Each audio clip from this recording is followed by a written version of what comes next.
السلام عليكم ورحمة الله وبركاته. الحمد لله رب العالمين والعاقبة للمتقين والصلاة والسلام على أشرف الأنبياء وسيد المرسلين نبينا محمد صلى الله عليه وسلم وعلى آله وأصحابه أجمعين. أما بعد فقد قال الله تبارك وتعالى في كلامه القديم بعد أعوذ بالله من الشيطان الرجيم بسم الله الرحمن الرحيم. والله جعل لكم من أنفسكم أزواجا وجعل لكم من أزواجكم بنين وحفظة ورزقكم من الطيبات أفبالباطل يؤمنون وبنعمة الله يكفرون. صدق الله العظيم. وقال نبينا صلى الله عليه وسلم مروا أولادكم بالصلاة وهم أبناء 7 سنين واضربوهم عليها وهم أبناء 10 وفرقوا بينهم في المضاجع أو كما قال صلى الله عليه وسلم. அளவிலா அருளாளன் நிகரிலா அன்புடையோன் எல்லாம் வல்ல அல்லாஹ்வின் திருப்பெயரால் என்னுடைய உரையை தொடங்குகிறேன். சலாத்தும் சலாமும் ஈருலக தூதர் உலகை திருத்திய உத்தமர் நமது உயிரினும் மேலான நபிகள் நாயகம் ஸல்லல்லாஹு அலைஹி வஸல்லம் அவர்கள் மீதும் அவர்களை பின்பற்றி வாழ்ந்த உத்தமர்களான சத்திய சஹாபாக்கள் தாபிஈன்கள் தபவு தாபிஈன்கள் நல்லோர்கள் மேன்மக்கள் அனைவர் மீதும் என்றென்றும் நிலவட்டுமாக. எல்லாம் வல்ல அல்லாஹ்வின் மகத்தான அருளும் அவனுடைய வற்றா பெருங்கருணையும் நம் அனைவர் மீதும் நம்மை சார்ந்த அனைவர் மீதும் என்றென்றும் பொழியட்டுமாக. கண்ணியத்திற்குரிய அல்லாஹ்வின் நல்லடியார்களே, இந்த ஜும்மாவினுடைய உரைக்காக நான் தேர்ந்தெடுத்திருக்கக்கூடிய தலைப்பு முன்மாதிரி முஸ்லிம் குடும்பம் என்பது. அருமையான தோழர்களே, இந்த தலைப்பில் பேச வேண்டிய தேவை என்ன என்று பார்த்தால், மற்றெப்போதையும் விட இப்போது இந்த தேவை மிக அதிகமாக இருக்கிறது. ஒரு காலத்தில் நம்முடைய முஸ்லிம் குடும்பங்கள் பலமான கோட்டைகளாக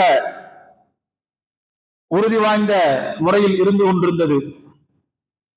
ஆனால் இப்போது அவை பல்வேறு காரணங்களால் சிதைந்து போயிருப்பதை நம்மால் பார்க்க முடிகிறது. பல புள்ளிகளில் நாம் இந்த விஷயங்களை உணர்ந்து கொள்ளலாம். கணவன் மனைவி ஒருவர் மற்றவருடைய முகம் பார்த்து பேசாமல் ஏதோ ஒப்புக்காக வாழ்க்கையை ஓட்டக்கூடிய எத்தனையோ குடும்பங்கள் இன்றைக்கு இருக்கின்றன. ஒருவர் மற்றவரை வீழ்த்த நினைக்கக்கூடிய உறவுகள் இன்றைக்கு குடும்பங்களில் அதிகரித்து வருவதை பார்க்கிறோம். வளர்த்து ஆளாக்கிய பெற்றோரை அவர்களுக்கு ஆதரவும் பிடிமானமும் தேவைப்படக்கூடிய அந்திம காலத்தில் தனி மரங்களாக அவர்களை தவிக்க விட்டு போகக்கூடிய பிள்ளைகள் இன்றைக்கு குடும்பங்களில் நாம் பார்க்க முடிகிறது. பிள்ளைகளுடைய கெட்ட சேர்க்கையை, தீய சகவாசத்தை, இது போன்ற விஷயங்களை எல்லாம் கண்டுகொள்ளாத விட்டேத்தியான மனப்பான்மையில் வாழக்கூடிய பெற்றோர்கள், இப்படி முஸ்லிம் குடும்பங்களுடைய சிதைவுக்கு பல்வேறு விஷயங்களை நாம் உதாரணமாக சொல்ல முடியும். ஒரு காலம் இருந்துச்சு, குடும்பங்களுடைய சிதைவுக்கு மேலை நாடுகளை நாம் உதாரணம் காட்டி பேசிக் கொண்டிருந்தோம். அங்கெல்லாம் குடும்பமா வாழ்றது இல்ல, எல்லாரும் வெளியே போயிடுறாங்க, அங்க குடும்ப கட்டுமானமே சிதைஞ்சு போச்சு அப்படின்னு நம்ம குடும்ப சிதைவுகளுக்கு மேலை நாட்டை உதாரணம் காட்டி பேசக்கூடிய ஒரு நிலை முன்னால் இருந்தது. ஆனால் இப்போது நாம் இந்த விஷயத்தை சுட்டிக்காட்டுவதற்கு நம் வீட்டை காட்டலாம், அல்லது நம்முடைய பக்கத்து வீடுகளை காட்டலாம், மஹல்லாவில் பல்வேறு வீடுகளை காட்ட முடியும். அந்த அளவிற்கு குடும்ப உறவு என்பது, குடும்ப கட்டுமானம் என்பது சிதிலமடைந்திருப்பதை நம்மால் உணர்ந்து கொள்ள முடியும். அருமையான தோழர்களே, இப்படிப்பட்ட ஒரு சூழ்நிலையில் தான் இந்த தலைப்பில் நாம் உரையாற்ற வேண்டிய தேவை எழுகிறது. குடும்பம் குடும்பம் என்று சொல்கிறோம். குடும்பம் என்ற சொல்லுக்கு அரபியிலே உஸ்ரத் என்று சொல்வார்கள். அரபியில உஸ்ரத் என்கின்ற வார்த்தை குடும்பத்தை சுட்டிக்காட்டும். உஸ்ரத் என்ற சொல்லுடைய மூலச்சொல் அது ரூட் எங்கிருந்து வருதுன்னு பாத்தீங்கன்னா அஸ்ர் என்ற சொல்லில் இருந்து வருகிறது. அலிஃப் சீன் ரா, இதுதான் இந்த சொல்லுடைய மூலச்சொல். இந்த அஸ்ர் என்ற சொல்லுக்கு அரபி மொழியிலே அகராதியில் என்னென்ன பொருள்கள் காணப்படுகிறது என்று பார்த்தால், அல் குவத் வலிமை, உறுதி, பிணைத்து கட்டுதல், பாதுகாப்பான அரண் அல்லது கோட்டை, இப்படி பல்வேறு பொருட்கள் இந்த சொல்லுக்கு காணப்படுகிறது. அப்படின்னா அந்த உறுதி என்கின்ற சொல்லிலிருந்து, பலம் என்கின்ற சொல்லிலிருந்து பிறந்து வந்த உஸ்ரத் என்ற சொல்லுக்கு இப்படி நாம் பொருள் செய்யலாம். உறவு என்கின்ற கயிற்றால் பலமாக பிணைக்கப்பட்டு ஒரு பலமான கோட்டையின் கீழ் வாழக்கூடியவர்கள், இருப்பவர்கள், குடியிருப்பவர்கள் என்று நாம் சொல்லலாம். இப்ப குடும்பம்னு சொன்னாலே உறவுகளால் பிணைக்கப்பட்டு பாதுகாப்பான ஒரு இடத்தில் வாழக்கூடிய, அதுக்குதான் குடும்பம்னு சொல்றோம். தோழர்களே, அந்த கருத்தை அந்த ஒரு வார்த்தையை உணர்த்தி நிற்கிறது. உஸ்ரத் என்ற சொல் உணர்த்தி நிற்கிறது. இஸ்லாமிய பார்வையில் குடும்பத்தினுடைய முக்கியத்துவம் என்ன என்றால், நாம் நன்றாக பாடத்திலேயே அறிந்திருக்கிறோம். என்ன? மனிதன் குடும்ப சகிதமாகத்தான் படைக்கப்பட்டார். முதல் மனிதர் ஆதம் அலைஹிஸ்ஸலாம் அவர்கள் சொர்க்கத்தில் இருந்தார்கள். நமக்கெல்லாம் தெரியும். அது அங்கு எதற்கும் பஞ்சம் இல்லை. என்ன கேட்டாலும் கிடைக்கும். ஏதாவது ஒன்று வேண்டும் என்றால் கைக்கு எட்டுகிற தூரத்தில் இறைவன் வைத்திருந்தான். அனைத்தையும் வைத்திருந்தான். அதை கையை நீட்டி அதை பறிக்கணும்னு அவசியம் இல்லை, எடுக்கணும்னு அவசியம் இல்லை. மனதுக்குள் நினைத்தாலே அதை கொண்டு வந்து சேர்க்கக்கூடிய அளவுக்கு மிகவும் அருகில் மனிதனுக்கு தேவையான, முதல் மனிதனுக்கு தேவையான அனைத்தையும் இறைவன் சொர்க்கத்தில் வைத்திருந்தான். ஆனால் அவருக்கு மன நிறைவு ஏற்படவில்லை. கேட்டதெல்லாம் அங்கு கிடைச்சது. அனுபவிப்பதற்கு எத்தனையோ பொருட்கள் அங்கே இருந்தன. ஆனாலும் முதல் மனிதர் ஆதம் அலைஹிஸ்ஸலாம் அவர்கள் மன நிறைவு அடையவில்லை. மன நிறைவு அவருக்கு கிடைக்கவில்லை. தனிமை அவரை வாட்டுகிறது. நொந்து நூறு சாய்ந்து போகிறார். அந்த அளவுக்கு அவரை தனிமை வாட்டுகிறது. இந்த நேரத்தில் தான் அவருக்கான துணை ஹவ்வா அலைஹிஸ்ஸலாம் அவர்கள் படைக்கப்படுகிறார்கள். அதற்கு பிறகுதான் ஆதம் நபி மன நிறைவு அடைந்தார். அவருடைய வெறுமை போக்கப்பட்டது, தனிமை போக்கப்பட்டது. அன்பு வாழ்வதற்கு இன்னொரு உயிர் இருக்கிறது அப்படிங்கிறதுக்கு பிறகுதான் அவருக்கு மன நிறைவே வந்தது என்று நமக்கு வரலாறு சொல்கிறது. அப்படின்னா மனித வரலாறு தொடங்கக்கூடிய இடமே குடும்பம் என்கின்ற புள்ளிதான். மறந்துவிடக்கூடாது. ஒரு நாடு இருக்கவில்லை, ஊர் இருக்கவில்லை, உலகம் இருக்க, அதாவது சொர்க்கம் தான் இருக்கிறது, இன்னும் இந்த பூமி பிறக்கவில்லை. அப்படியான அந்த காலத்திலேயே இருந்தது குடும்பம் என்பதை நாம் மறந்துவிடக்கூடாது. குடும்பம் என்கின்ற கட்டமைப்பு அனைத்திற்கும் முந்தையது. இன்னைக்கு இருக்கக்கூடிய எல்லா கட்டமைப்புகளுக்கும் முந்தைய ஒரு கட்டமைப்பு குடும்பம் என்பதை மறந்துவிடக்கூடாது. அல்லாஹு தஆலா திருக்குர்ஆனிலே குடும்பத்தை அருட்கொடை என்று சொல்கிறான். நிஅமத் என்று நமக்கு குடும்பத்தை சுட்டிக்காட்டுகிறான். வல்லாஹு ஜஅல லக்கும் மின் அன்ஃபுசிக்கும் அஸ்வாஜன் வஜஅல லக்கும் மின் அஸ்வாஜிக்கும் பனீன வஹஃபதத்தன் வரஸகக்கும் மினத் தய்யிபாத். அல்லாஹ் கூறுகிறான், உங்களிலிருந்தே உங்களுக்கான துணைகளை அல்லாஹ் படைத்தான். உங்களிலிருந்தே உங்களுக்கான துணைகளை படைத்தான். கொஞ்சம் யோசிச்சு பாருங்க. ஒரு மனிதனுக்கு துணையாக மனித என்கின்ற இனத்திலிருந்து இல்லாமல் வேறொரு இனத்திலிருந்து ஜோடி வந்திருந்தால் எப்படி இருக்கும்? மனித இனத்திலிருந்து வந்த ஜோடிகளோடையே நம்மால ஒழுங்காக ஆள முடியல. ஒரு ஜின் இனத்திலிருந்து வந்திருந்தால் அல்லது வேறு இனத்திலிருந்து வந்திருந்தால் நம்முடைய நிலைமை என்ன இருக்கும்? சக இனத்திலிருந்து வந்தவர்களையே நம்மால் சகித்துக் கொள்ள முடியவில்லை. அல்லாஹ் அதை நியமத்துன்னு சொல்றான். உங்கள் இனத்திலிருந்தே உங்களுக்கான ஜோடிகளை அல்லாஹ் படைத்தான். அது மட்டுமல்ல, உங்களுக்கு உங்களுடைய துணைகளின் மூலமாக பிள்ளைகளையும் பேரப்பிள்ளைகளையும் இறைவன் கொடுத்தான். வரஸகக்கும் மினத் தய்யிபாத், ஹலாலான பொருட்களை உங்களுக்கு வாழ்வாதாரமாக வழங்கினான். இதெல்லாம் அல்லாஹ் நிஅமத் என்கின்ற அடிப்படையில் எடுத்து சுட்டி காட்டுகிறான். தோழர்களே, இங்கே நாம் கவனிக்க வேண்டும், ஜோடியை தந்ததும் இந்த ஜோடியின் மூலமாக குழந்தைகளை, அதாவது குடும்ப உருவாக்கத்தை இறைவன் ஏற்படுத்தி தந்ததை நிஅமத் என்று இங்கே அல்லாஹ் பதிவு செய்கிறான். குடும்பம் என்பது நிஅமத். குடும்பத்தை இழந்தவர்கள்ட்ட கேட்டு பார்த்தீங்கன்னா தான் அந்த நிஅமத்தினுடைய உண்மையான அருமை புரியும். குடும்பத்தை பிரிந்து வாழ்வது அது ஒரு தண்டனை என்பதை மறந்துவிடக் கூடாது. இதெல்லாம் ஒரு குற்றம். குற்றவாளிக்கு என்ன தண்டனை அரசாங்கம் கொடுக்கிறது? உலகத்தின் எல்லா அரசாங்கங்களும் குற்றவாளிக்கு என்ன தண்டனை கொடுக்கிறது? பாத்தீங்கன்னா சிறையில கொண்டு போய் அடைப்பான். சிறையில் கொண்டு போய் அடைப்பது என்பது என்ன அர்த்தம் அப்படின்னா, அவனுடைய குடும்பத்தை விட்டு அவனை தனிமைப்படுத்துவதுன்னு அர்த்தம். அப்ப குடும்பத்தை விட்டு தனிமைப்படுத்துவது தண்டனை என்று நாம் புரிந்து வைத்திருக்கிறோம். உலகம் அதை சொல்கிறது. அது மட்டுமல்ல தோழர்களே, வெளிநாட்டு வாழ்க்கை, நம்முடைய சகோதரர்கள் இன்னைக்கெல்லாம் ஓரளவு ஃபேமிலியோட போறாங்க. ஒரு காலம் இருந்துச்சு ஃபேமிலியோட போக மாட்டாங்க. அங்கே அவர்கள் 3ஆம் தரமான 4ஆம் தரமான வேலைகளைத்தான் செய்வார்கள். திருமணம் முடிச்சுட்டு புது மாப்பிள்ள கோலம் கலையாம 1 மாசம் 2 மாசத்துல புது பொண்டாட்டியை விட்டுட்டு இங்க இருந்து போவான், அழுது விழுந்துட்டு போவான். குடும்பத்தை பிரிஞ்சு போறது எவ்வளவு பெரிய சோகம். வெளிநாட்டிலே வசிக்கக்கூடிய அந்த பிள்ளைகள்கிட்ட கேட்டு பார்த்தாதான் குடும்பத்தை புரிஞ்சதனுடைய உண்மையான வழி என்னங்கிறது புரியும். அவர்கள் எல்லாம் போனிலேயே குடும்பம் நடத்தி கொண்டிருக்கிறார்கள்.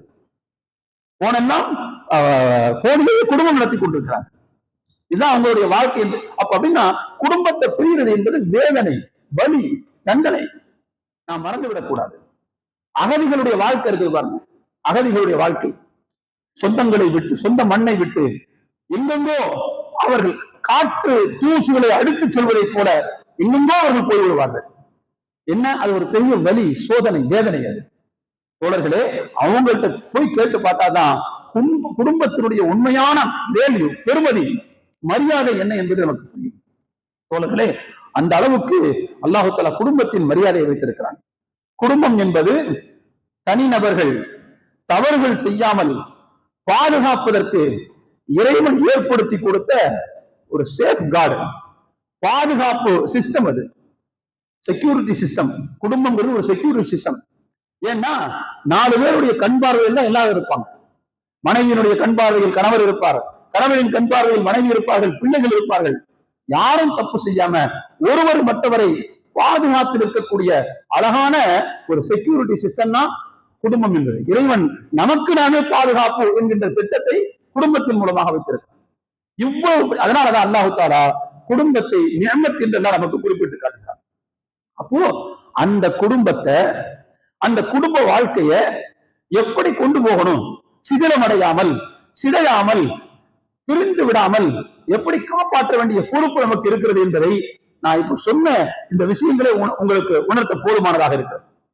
அருமையான தோழர்களே, நாம் எப்படிப்பட்ட குடும்பங்களாக வாழ வேண்டும், எப்படிப்பட்ட குடும்பங்களாக வாழ்வதை இறைவன் எதிர்பார்க்கிறான் அப்படின்னா, குடும்பத்தினுடைய முதலாவது அங்கம், முதல் 2 அங்கங்கள், ஒரு குடும்பம் உருவாகிறதுக்கு அடிப்படை தேவை 2 பேர் இருக்கணும், கணவன் மனைவி.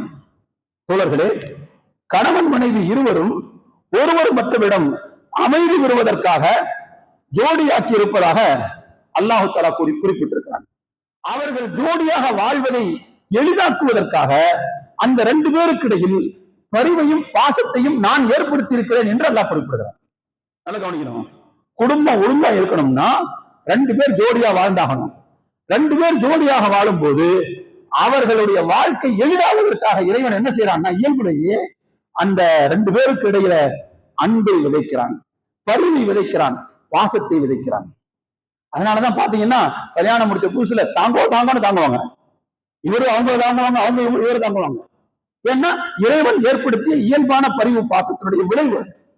அப்ப குடும்பத்தை எளிதாக கொண்டு செல்வதற்கு இறைவனை ஏற்படுத்தி இருக்கிற அமைப்பு இது என்பதை நாம் மறந்துவிடக் கூடாது. இன்றைக்கு நம்மில் எத்தனை பேருடைய வீடுகளில் பரிவும் பாசமும் இழையோடுகிறது என்பதை தயவு செய்து நாம் யோசிக்க வேண்டும். இறைவன் சொல்லியிருக்கிறான், 2 பேருடைய வாழ்க்கையை எளிதாக எடுத்துக்கொண்டு போக வேண்டும் என்று சொன்னால் பரிவு பாசத்தை நான் ஏற்படுத்தி இருக்கிறேன் என்று சொல்லியிருக்கிறான். ஆனா அதே பரிவு பாசத்தோடு இன்றைக்கு குடும்பங்கள் நடந்து கொண்டிருக்கின்றனவா? இது மிக முக்கியமான கேள்வி. நேருக்கு நேராக முகம் பார்த்து பேசாமல் ஒருவருக்கு ஒரு முதுகை காட்டிக்கொண்டு எத்தனையோ பேர் மனப்புழுக்கத்துடன் இந்த வார்த்தையை தயவு செய்து அண்டர்லைன் பண்ணிக்கங்க, மனப்புழுக்கத்துடன் இரவு நேரங்களில் கட்டிலில் முதுகை காட்டிக்கொண்டு வெளிச்சத்தில் மட்டும் பகலில் மட்டும் ஊருக்காக கணவன் மனைவியாக எத்தனையோ குடும்பங்கள் வாழ்ந்து கொண்டிருக்கிறது. மறந்துடாது, நான் மிகைப்படுத்தி சொல்லல. இதே முஸ்லிம் சமூகத்துல எத்தனையோ குடும்பத்துல இந்த அவலம் நடக்கிறது. ஒருவருக்கு ஒருவர் முகம் பார்த்து பேசிக் கொள்ள மாட்டார்கள், முதுகை காட்டிக்கொண்டு இரவில் படுத்து கிடப்பார்கள். ஆனால் ஊருக்கு மட்டும் வெளியில் காட்டுவதற்காக கணவன் மனைவியாக ஒப்புக்கு வாழ்வார்கள், நடிப்பார்கள், செயற்கையான வாழ்க்கை வாழ்கிறாங்க.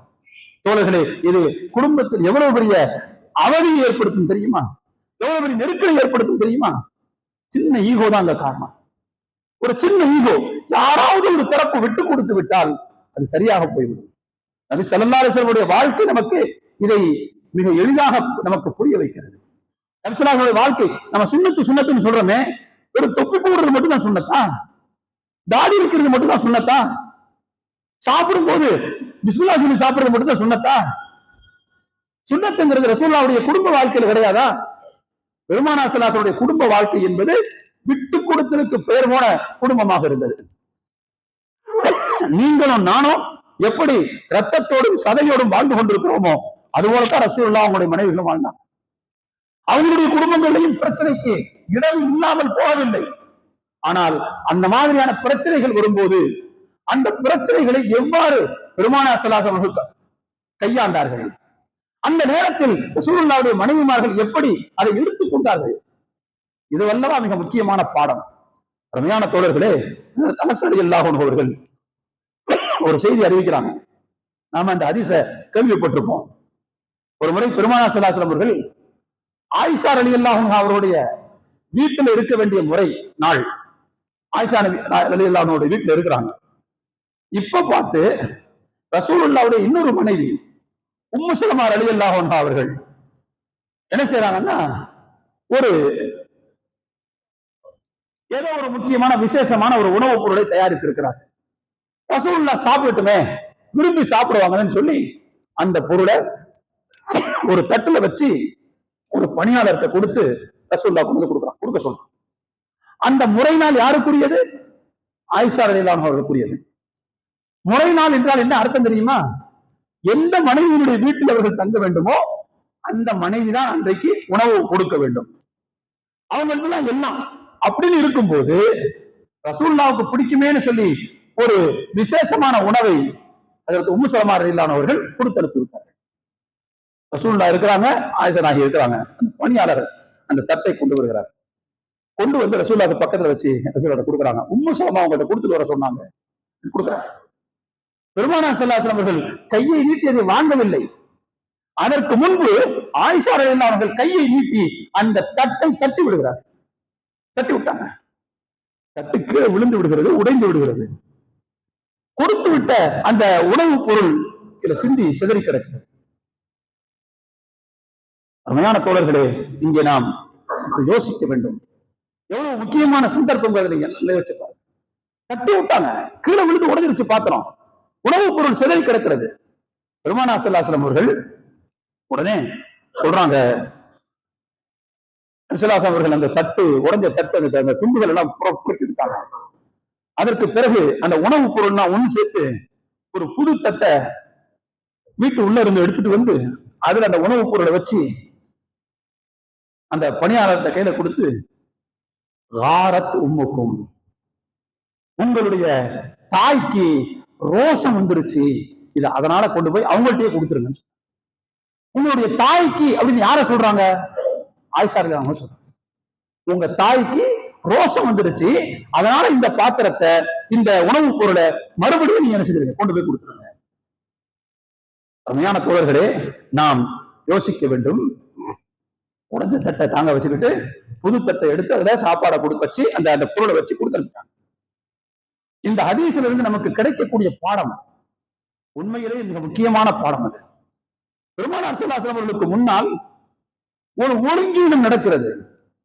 ரசூலுல்லாவுக்கு முன்னால் இப்படி செய்யுது, அது ஒழுக்கமா? அது ரசூலுக்கு வரக்கூடிய ஒரு அன்பளிப்பை தட்டி விடுறதுன்றது அது எவ்வளவு பெரிய ஒழுக்க சீர்குலைவு, ஒழுக்க கேடு. அப்ப ரசூலுக்கு முன்னால் ஒரு ஒழுங்கீனம் நடக்கிறது, ரசூலுக்கு ஒரு அவமரியாதை இங்கே நடக்கிறது.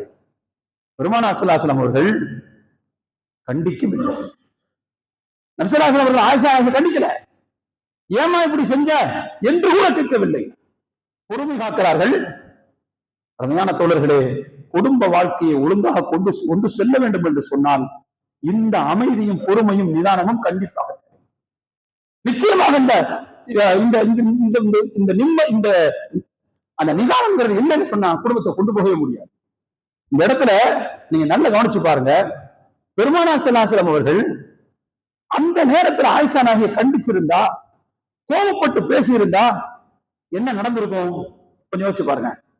சம்பந்தம் இல்லாத இன்னொருவருக்கு முன்னால் தன்னுடைய மனைவியை திட்டுவதோ, ஏசுவதோ, கோபித்துக் கொள்வதோ, கண்டிப்பதோ அவங்களுக்கு நாம கொடுக்கிற மரியாதையா? என்ன சொன்னாங்க? உங்களுடைய மனைவியை நீங்கள் கண்டிக்க வேண்டும் என்று சொன்னால் நீங்களும் மனைவியும் இருக்கக்கூடிய 4 சுவற்றுக்குள்ளே வைத்து கண்டித்துக் கொள்ளுங்கள். சொன்னாங்க. பெருமானார் ஸல்லல்லாஹு அலைஹி வஸல்லம் அவர்கள் இதை அங்க கடைபிடிக்கிறாங்க. ஒண்ணுமே சொல்லல.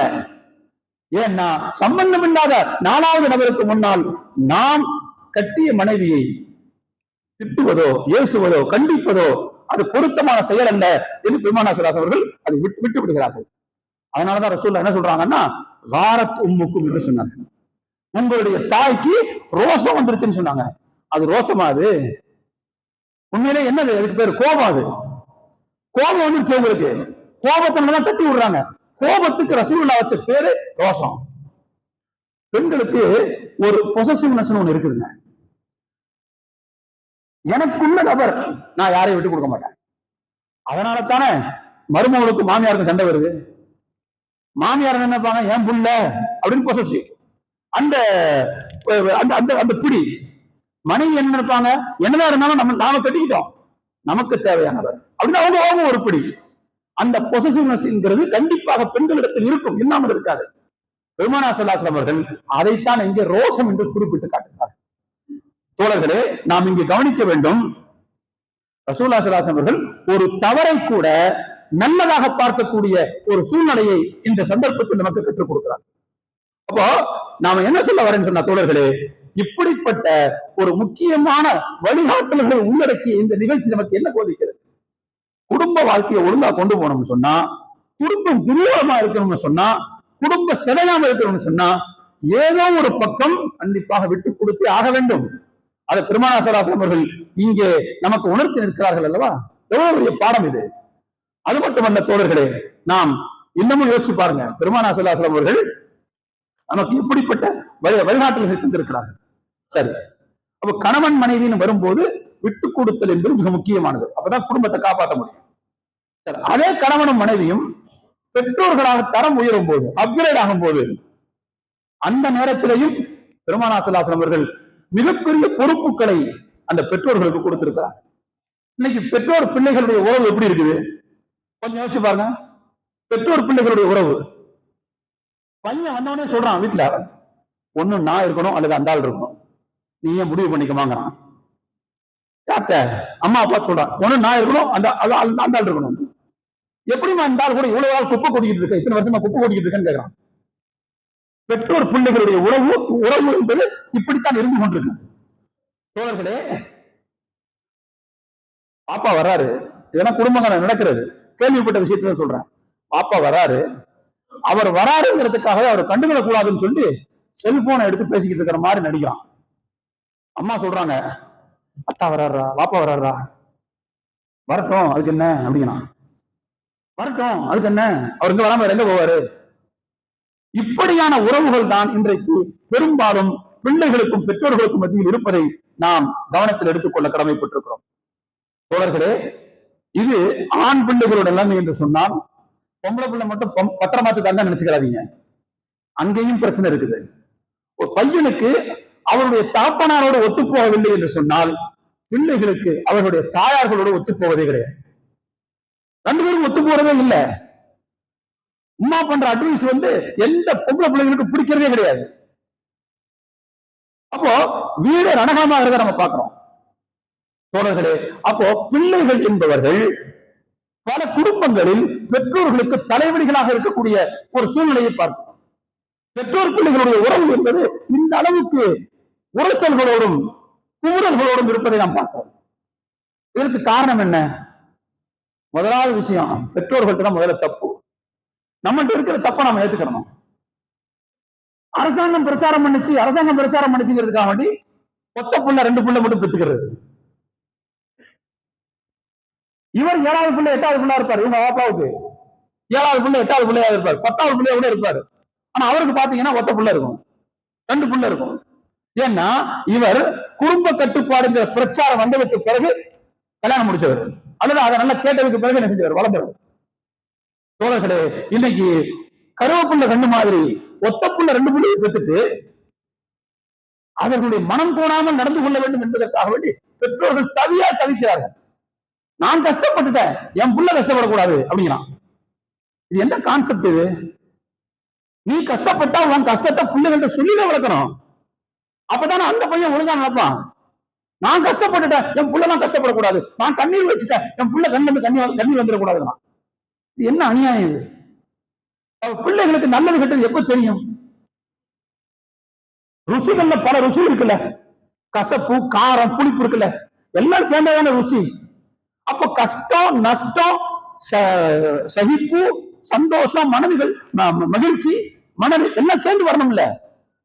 கஷ்டமே படக்கூடாதுன்னு சொல்லி சொன்னா எப்படி அந்த பிள்ளைகள் நாளைக்கு ஏதாவது ஒரு பிரச்சனை வந்துச்சுன்னா அந்த பிள்ளைங்க எப்படி தாங்குவாங்க, எப்படி சமாளிப்பாங்க, எப்படி அதை அணுகுவார்கள்? ஆனா இன்னைக்கு நாம அப்படி நினைச்சு வச்சிருக்கிறோம். பிள்ளைகளை கண்டிக்கிறதே கிடையாது. பிள்ளைகளை கண்டிக்கிறத தப்பு நினைச்சிட்டு இருக்கிறாங்க. அருமையான தோழர்களே, நாம் கவனிக்க வேண்டும். பெருமானார் சொன்னார்கள், உங்களுடைய பிள்ளைகளுக்கு 7 வயது வந்தால் தொழச் சொல்லி அவர்களுக்கு அறிவுரை சொல்லுங்கள். 10 வயதாகியும் தொழவில்லை என்றால், கேள்விப்படாதே, 10 வயதாகியும் தொழவில்லை என்றால் அவர்களை அடித்தாவது தொலை வையுங்கள். சொன்னாங்கல்ல, அடிக்கிறதுனா கண்ணு மண்ணு தெரியாம போலீஸ் அடி அடிக்கிறது இல்ல, சும்மா 2 தட்டு தட்டுறதுன்னு அர்த்தம். கொஞ்சம் உங்களை பத்திய பயத்தை உண்டாக்கி அதன் மூலமாக அவர்களை நீங்கள் தொலை வையுங்கள். அந்த 10 வயதில் பிள்ளைகளுக்கு இடையே நீங்கள் படுக்கைகளில் பிள்ளைகளை தனிமைப்படுத்தி விடுங்கள். ஒன்னா சேர்ந்து பிறக்காம பாத்துக்குங்க. பெருமானார் சொன்ன ஹதீஸ்.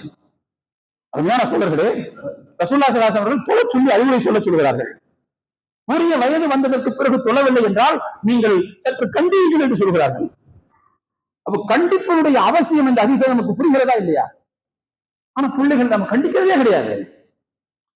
சில பேர் இருக்காங்க, அவன் நான் சொன்ன கேட்கவே மாட்டாங்க, அதனால எப்படி தொலைட்டு நான் விட்டுட்டாங்க அப்படின்னு. அது எப்படி நீங்க விட முடியும்? நாளைக்கு இந்த பிள்ளை அல்லாஹ்வுக்கு முன்னால் நின்றுட்டு இந்த ஆள் எனக்கு ஒண்ணுமே சொல்லலன்னு சொல்லி நம்ம நோக்கி கை நீட்டி குற்றம் சாட்டினால் அல்லாஹ் நம்ம என்ன பதில் சொல்லுவோம்? நாளைக்கு சொல்லுவாங்களா இல்லையா? எனக்கு யாரும் எதையும் சொல்லல, என் தந்தை எனக்கு ஒண்ணும் சொல்லல அப்படின்னு சொல்லி குற்றச்சாட்டை வைத்தால் நாம் என்ன செய்ய முடியும்? அல்லாஹ்வுக்கு முன்னால் கண்டிப்பு இருக்கணுங்கள. தமிழ்ல ஒரு வழக்கு சொல் ஒன்று இருக்குது. முருங்கைய ஒடிச்சு வளர்க்கணும், பிள்ளைய அடிச்சு வளர்க்கணும்னு சொல்லுவாங்க. முருங்கைய ஒடிச்சுதான் வளர்க்கணும். ஏன்னா அப்பதான் அது நிறைய காய் வரும், நிறைய கீரை வரும். முருங்கை மரத்தை ரொம்ப பெருசா ஹைட்டா யாரும் வளர்க்க மாட்டாங்க, ரொம்ப பெருசா வளர்க்க மாட்டாங்க. ஏன்னா ரொம்ப பெருசா வளர்த்தா மேல போய் கீழே பறிக்க முடியாது. 2வது அந்த மரத்துல ஏற முடியாது, ரொம்ப பலவீனமான வராது, உடம்பு கீழே விழுந்துரும். முருங்கை பருத்தால் தூணாக ஆகாது. முருங்கை மரம் பருத்துச்சு வச்சுக்க, அதை வச்சு தூண் செய்ய முடியாது. அதனால அதை உசரமா யாரும் வளர விட மாட்டாங்க. அப்பப்ப எனக்கு வெட்டிடுவாங்க, அப்பப்போ தரிச்சு விட்டுக்கிட்டே இருப்பாங்க, அப்பப்போ உடைச்சு விட்டுக்கிட்டே இருப்பாங்க. அது உடைச்சு விடுறது எதுக்குன்னு சொன்னா அது நல்லா வளர்றதுக்கு. அதே போல பிள்ளைகளை கண்டிப்பது என்பது அவர்களுடைய எதிர்கால நல்வாழ்க்கைக்கு. நாம எதுவுமே சேரது இல்லையே. அருமையான தோழர்களே, பிள்ளைகளை கண்டிக்க சொல்லி பெருமானார் ஸல்லல்லாஹு சொல்கிறார்கள், நாம் அதை பற்றி கவலைப்படுவதில்லை. நிறைய தப்பு பிள்ளைகளுடைய வளர்ப்பில் நாம தப்பு பண்றோம். ஏற்கனவே ஹதீஸ்ல உங்கள்ட்ட சொல்லியிருக்கிறேன்.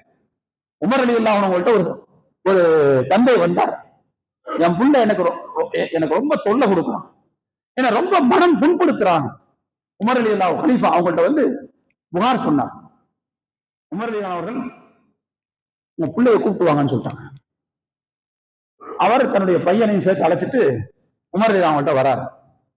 உமர் ரலியல்லாஹு அவர்கள் அந்த பையன்கிட்ட கேட்கறாங்க, பையனுக்கு அட்வைஸ் பண்றாங்க, தம்பி உங்க அப்பாவை பார்த்தா ரொம்ப வயசான ஆளா தெரியுதாரு, நீ தானப்பா அவருக்கு ஹெல்ப் பண்ணணும், நீ தானப்பா அவரை கவனிச்சுக்கிறணும், அவனை வளர்க்கறதுக்கு எவ்வளவு கஷ்டப்பட்டிருப்பாரு அப்படின்னு உமர் ரலியல்லாஹு அன்ஹு அவர்கள் அந்த பையனுக்கு அட்வைஸ் பண்றாங்க.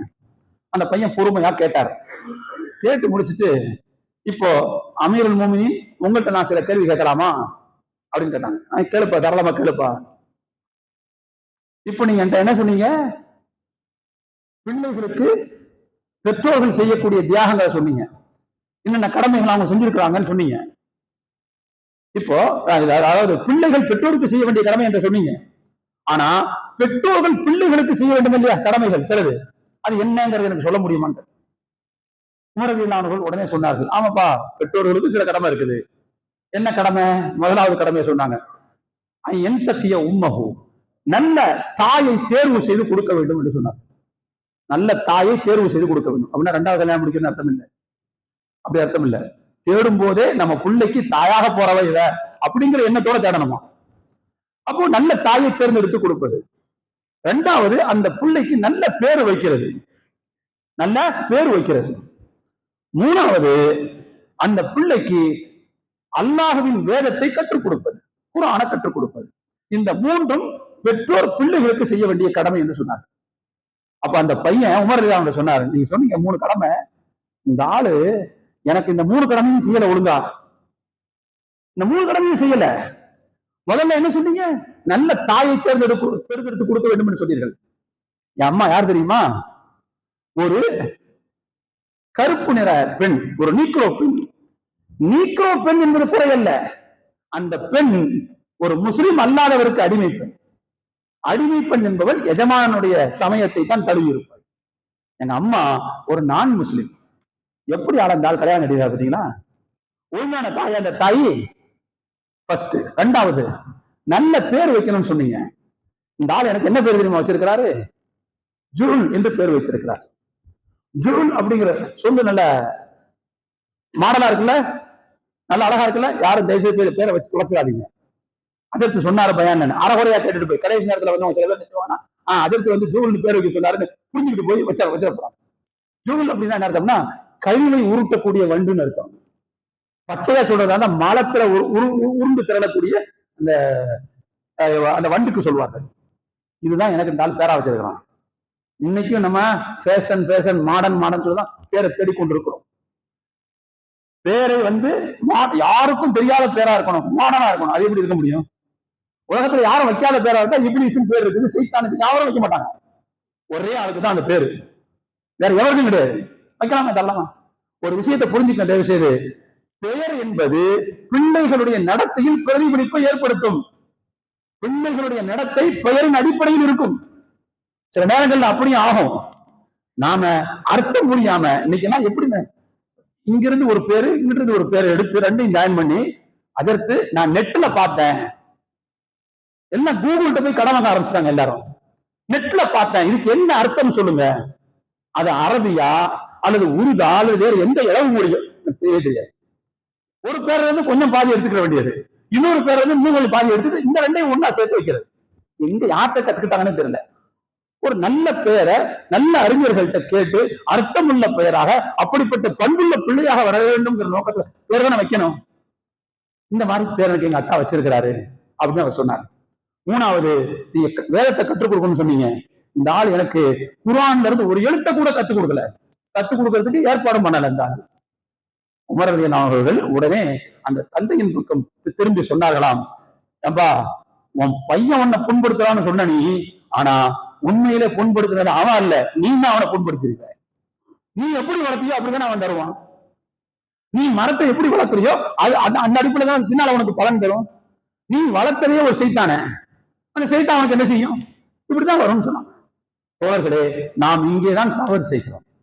பிள்ளைகளை நாம் ஒழுங்காக வளர்க்காமல் நாளைக்கு பின்னால் அவங்க வந்து எசக பிசகா நடந்து கொள்ளும் போது நாம் பிள்ளைகளை நொந்து கொள்கிறோம், பிள்ளைகளை கடிந்து கொள்கிறோம். சில இடங்கள்ல பிள்ளைகளை சாபமே விடுறாங்க. அருமையான தோழர்களே, தயவு செய்து பிள்ளைகள் பெற்றோர்களுடைய உறவு சுமூகமாக இருக்க வேண்டும் என்று சொன்னால் பெற்றோர்கள் முதலில் தங்களுடைய கடமைகளை உணர வேண்டும். பிள்ளைகளை கண்டிச்சு வளர்க்கிறது, நல்ல விஷயங்களை காலகாலத்துல சொல்லி வளர்க்கிறது, அவங்களுக்கு தேவையான விஷயங்களை தேவையான நேரங்கள்ல எப்படி கொடுக்கறதுக்கு நாம முயற்சி பண்றோமோ அதே மாதிரி பண்பு நலன்கள்ல, கல்விகள்ல, ஒழுக்கத்துல அதையும் கொடுக்க வேண்டும். அதை தவறுகிற போது, அதை நாம் கண்டுகொள்ள மறுக்கிற போது, அங்கதான் நமக்கு பிள்ளைகள், நம்முடைய பிள்ளைகள் பிசாசுகளாக வளர ஆரம்பித்து விட்டார். தோழர்களே, அப்படிப்பட்டவர்கள் எல்லாம் சேர்ந்து ஒரு வீட்டுக்குள்ள இருக்கும் போது அந்த குடும்பம் எப்படி குதூகலமா இருக்கும்? எப்படி அந்த குடும்பம் முன்மாதிரிய குடும்பமா இருக்கும்?